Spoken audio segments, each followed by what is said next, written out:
राज्याचे मुख्यमंत्री आणि दोन्ही उपमुख्यमंत्र्यांचे आपल्या सगळ्या जणींच्या वतीने मनापासूनचे ऋण व्यक्त करते की खऱ्या अर्थानं आपल्याला सक्षम करणारी ही मुख्यमंत्री माझी लाडकी बहीण योजना या 3 भावांनी आपल्यासाठी आणली आणि खऱ्या अर्थानं आपल्या सख्या भावाच्या तोडीने जर आपला कोणी विचार केला असेल तर या आपल्या 3 लाडक्या भावांनी केला. म्हणून मी आपल्या सगळ्या जणींच्या वतीने आज त्यांचे मनापासूनचे ऋण व्यक्त करते.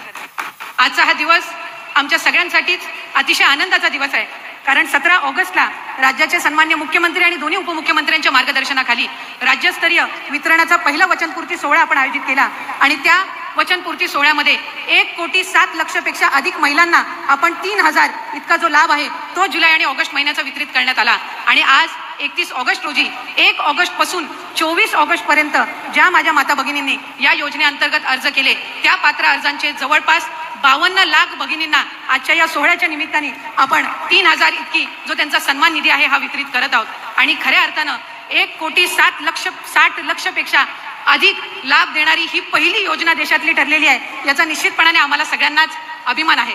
आज मोठ्या संख्येने इथं माझ्या माता भगिनी उपस्थित राहिल्या. खरं तर आम्ही नियोजन करत असताना साधारणपणे 40,000 इतक्या माता भगिनी उपस्थित राहतील असा आमचा आणि स्थानिक प्रशासनाचा अंदाज होता. पण जी योजना आदरणीय मुख्यमंत्री महोदयांनी आणि दोन्ही उपमुख्यमंत्री महोदयांनी आपल्यासाठी आणलेली आहे त्याचा आनंद आणि उत्साह इतका आहे की आज या पटांगणासहित आणखीन 3 सभागृह आम्हाला ऐन वेळेला त्या ठिकाणी घ्यावे लागले आणि तिथं सुद्धा माता भगिनी आज उपस्थित राहिलेल्या आहेत. साधारणपणे 60,000 पेक्षा अधिक माझ्या माता भगिनी आज या 3 लाडक्या भावांचे आभार आणि त्यांच्या समोर आनंद व्यक्त करण्यासाठी आलेले आहेत. आणि म्हणूनच खऱ्या अर्थानं पुढच्या कालावधीमध्ये सुद्धा आणखीन 1 कोटीचं उद्दिष्ट हे आपण त्या निमित्ताने ठेवलेलं आहे आणि सप्टेंबर महिन्यातले अर्ज सुद्धा आम्हाला प्राप्त व्हायला सुरुवात झालेली आहे. आणि जे उद्दिष्ट आपण महायुतीच्या सरकारने ठेवलेलं आहे की आपल्याला 2.5 कोटी महिलांना सक्षम करायचं आहे, तो 2.5 कोटीचा टप्पा हा लवकरात लवकरच आपल्या मार्फत त्या ठिकाणी पार केला जाणार आहे. याचा एक विशेष आनंद त्या निमित्ताने आहे. अनेकींचे आम्ही मतं जाणून घेतली, बऱ्याच जणींनी आमच्याकडे आनंद व्यक्त केला. आज सकाळी साहेब नागपूर विभागातील आपण 5.6 लाख महिलांना आपण आज सकाळी त्या ठिकाणी त्यांचा जो सन्मान निधी आहे तो वितरित केला आणि त्यांच्या सगळ्याच जणींकडून आपल्या सगळ्यांचे आपल्या तिघांचे प्रामुख्याने आभार मानले जात आहेत.